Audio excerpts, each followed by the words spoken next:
इस वक्त की दोस्तों तमाम बेहद बड़ी खबरें, मुख्य समाचार आप लोगों के लिए लेकर के आए हैं, जहां पर एक एक करके चलेंगे। तमाम बेहद बड़ी खबरें, मुख्य समाचार आप तक आगे इसी वीडियो के माध्यम से पहुंचाएंगे, इसलिए लगातार हमारे साथ आगे इसी वीडियो में बने रहिएगा। तो वहीं दोस्तों, खबरों की तरफ बढ़ने से पहले अगर आप लोग भी यही मानते हैं कि इंडिया गठबंधन 24 के चुनाव में एनडीए को हराने जा रहा है, तो अभी इस वीडियो को लाइक कीजिएगा दोस्तों, और कमेंट बॉक्स में कमेंट कीजिएगा वी सपोर्ट इंडिया। पहली बड़ी खबर की तरफ बढ़ते हैं दोस्तों। ईडी को लेकर के बड़ी अपडेट आ रही है। पीएम मोदी के चहेते ईडी डायरेक्टर हुए हैं रिटायर। जी हां दोस्तों, ईडी के नए डायरेक्टर बनाए गए हैं राहुल नवीन। यहां पर ईडी के जो डायरेक्टर थे संजय कुमार मिश्रा, उनका कार्यकाल पूरा हो चुका है। उनको लगातार केंद्र सरकार सेवा विस्तार दे रही थी, लेकिन सुप्रीम कोर्ट की सख्ती के बाद अब यहां पर उनका रिटायरमेंट हो चुका है। और वहीं ईडी के डायरेक्टर अब यहां पर बनाए गए हैं राहुल नवीन। 1993 बैच के आईआरएस अधिकारी हैं राहुल नवीन। पूर्व ईडी अधिकारी संजय मिश्रा की जगह लेंगे यहां पर नवीन। दरअसल दोस्तों, बताते चले, हाल ही के दिनों में लगातार ये देखने को मिल रहा है कि लोकसभा और कई राज्यों के अंदर जो विधानसभा का चुनाव है, उससे पहले केंद्रीय एजेंसियां एक्टिव हो गई हैं। ईडी, सीबीआई जैसी एजेंसियों को विपक्षी नेताओं के पीछे लगाया जा रहा है, ताकि यहां पर चुनाव में भाजपा फायदा उठा सके। ये यहां पर दोस्तों पूरी खबर है। इसके साथ ही एक और अपडेट की तरफ बढ़ते हैं। इंडिया गठबंधन लगातार यहां पर भाजपा और उसके सहयोगी न्यूज एंकरों पर चोट कर रहा है। जी हां दोस्तों, एक और बड़ा झटका देने की तैयारी कर ली है इंडिया गठबंधन ने।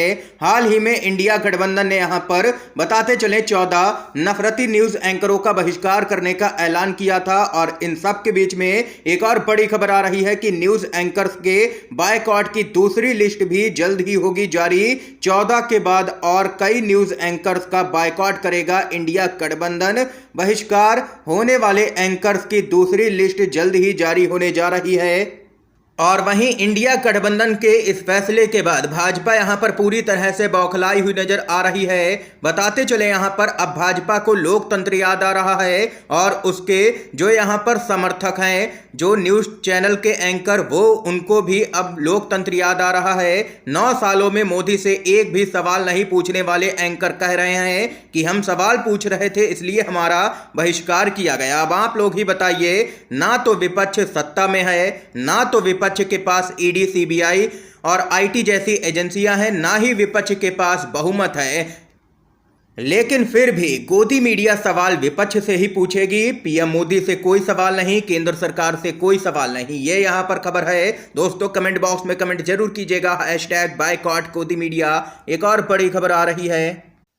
सीडब्ल्यूसी की 2 दिवसीय बैठक आज से शुरू हो गई है। 5 राज्यों के चुनाव पर होगा जोर। इंडिया गठबंधन की सीट शेयरिंग पर हो सकती है सीडब्ल्यूसी की मीटिंग में चर्चा। कांग्रेस कार्य समिति यानी कि सीडब्ल्यूसी की 2 दिवसीय बैठक आज से हैदराबाद में शुरू हो गई है।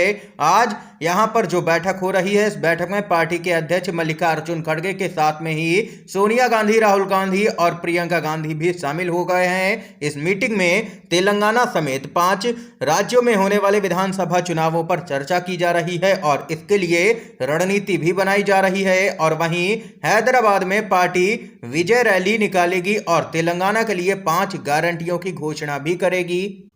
बताते चले, कांग्रेस के वरिष्ठ नेता मल्लिकार्जुन खड़गे के अध्यक्ष बनने के बाद पहली बार उनकी अध्यक्षता में कोई बैठक हो रही है, और इस बैठक में इंडिया की सीट शेयरिंग पर भी यहां पर चर्चा होने की पूरी उम्मीद लगाई जा रही है। देख सकते हैं कि देश भर के कांग्रेस के तमाम दिग्गज नेता हैदराबाद में जुटे हैं सीडब्ल्यूसी की मीटिंग के लिए।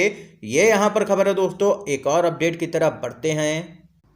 कर्नाटक में बीजेपी और उसकी सहयोगी जेडीएस को लगा है बड़ा झटका। दोनों के 15 से ज्यादा नेता कांग्रेस में हुए एक साथ शामिल। जी हां दोस्तों, खबर बताते चलें, कर्नाटक में चुनावी हार के बाद एक बार फिर से बीजेपी और जेडीएस को तगड़ा झटका लगा है। बेंगलुरु में आयोजित एक कार्यक्रम में दोनों ही दलों के 15 से भी ज्यादा प्रमुख नेता और पूर्व पार्षद उप मुख्यमंत्री डीके शिवकुमार की मौजूदगी में कांग्रेस पार्टी में शामिल हो गए।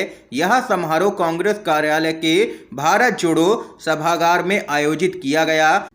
बताते चलें, कांग्रेस के नेता डीके शिव कुमार ने तमाम नेताओं को कांग्रेस के झंडे दिए और पार्टी में सभी नेताओं का स्वागत किया। कांग्रेस में शामिल होने के बाद यहां पर श्रीनिवास ने कहा है कि उन्होंने 33 साल तक बीजेपी के लिए काम किया, लेकिन पार्टी में बिल्कुल भी सम्मान नहीं मिला।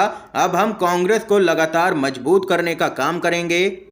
जानकारी के लिए बताते चलें, बेंगलुरु में यशवंतपुर और आरआर नगर निर्वाचन क्षेत्रों से बीजेपी और जेडीएस नेताओं को शामिल करने के बाद कांग्रेस के द्वारा किया गया यह तीसरा बड़ा ऑपरेशन है। सूत्रों का कहना है कि डीके शिवकुमार बीजेपी और जेडीएस के 20 से ज्यादा विधायकों से लगातार बात कर रहे हैं और बहुत जल्द ही ये तमाम नेता भी कांग्रेस पार्टी में शामिल हो सकते हैं। ये यहाँ पर बड़ी खबर सामने निकल के आई है दोस्तों। बड़ा झटका भाजपा को दिया है कांग्रेस पार्टी ने। इसके साथ ही एक और बड़ी खबर बताते चलें, आजम खान के घर पर हुई छापेमारी पर अखिलेश यादव का बड़ा बयान सामने निकल के आया है। जी हां दोस्तों, आजम खान के घर पर कई दिनों से यहां पर छापेमारी जारी है और इन सब के बीच में अखिलेश यादव हमलावर हैं भाजपा सरकार पर।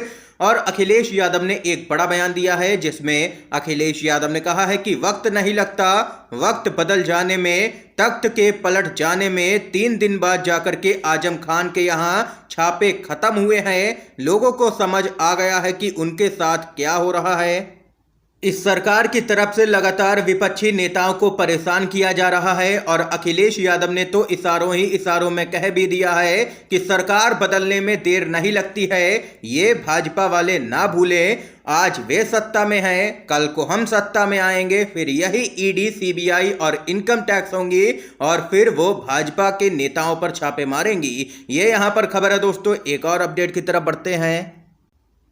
जो अहंकारी हैं वे सत्ता में हैं, घमंडी गठबंधन कहे जाने पर भड़के हैं शशि थरूर। बताया, इंडिया से हो रही है भाजपा को बेहद ही दिक्कत। जी हां दोस्तों, भाजपा के नेता और केंद्रीय मंत्री प्रहलाद जोशी ने विपक्षी गठबंधन इंडिया अलायंस को घमंडी गठबंधन कहा है। पीएम मोदी भी लगातार एक शब्द का इस्तेमाल करते हैं, घमंडिया, जो कि आज तक किसी ने सुना भी नहीं। अब तो भाजपा वाले ऐसे ऐसे शब्दों का इस्तेमाल कर रहे हैं। और वहीं पूरे मामले पर कांग्रेस के सांसद शशि थरूर ने पलटवार करते हुए कहा है कि जो अहंकारी हैं वो अभी सत्ता में बैठे हुए हैं। शशि थरूर ने आगे कहा है कि सत्ता का अहंकार बहुत ज्यादा झलक रहा है भाजपाइयों के पास से, इसलिए वे लोग विपक्ष को घमंडी या घमंडिया गठबंधन कह करके पुकार रहे हैं। लेकिन ये लोग काफी डरे हुए हैं इंडिया गठबंधन से, इसलिए अनाप शनाप बयान दे रहे हैं भाजपा वाले। ये कहना है कांग्रेस के नेता शशि थरूर का। इस समय की दोस्तों आज की तमाम बेहद बड़ी खबरें थी, मुख्य समाचार थे जो हमने आप लोगों तक पहुंचाए। अगर आप लोगों को ये वीडियो पसंद आया हो तो अभी इस वीडियो को लाइक कीजिएगा, ज़्यादा से ज़्यादा इन खबरों को, मुख्य समाचारों को शेयर कीजिएगा अपने सभी दोस्तों में, और चैनल पर नए हैं तो चैनल को जरूर सब्सक्राइब कीजिएगा। वीडियो देखने के लिए आप सभी का बहुत बहुत धन्यवाद। जय हिंद, जय भारत।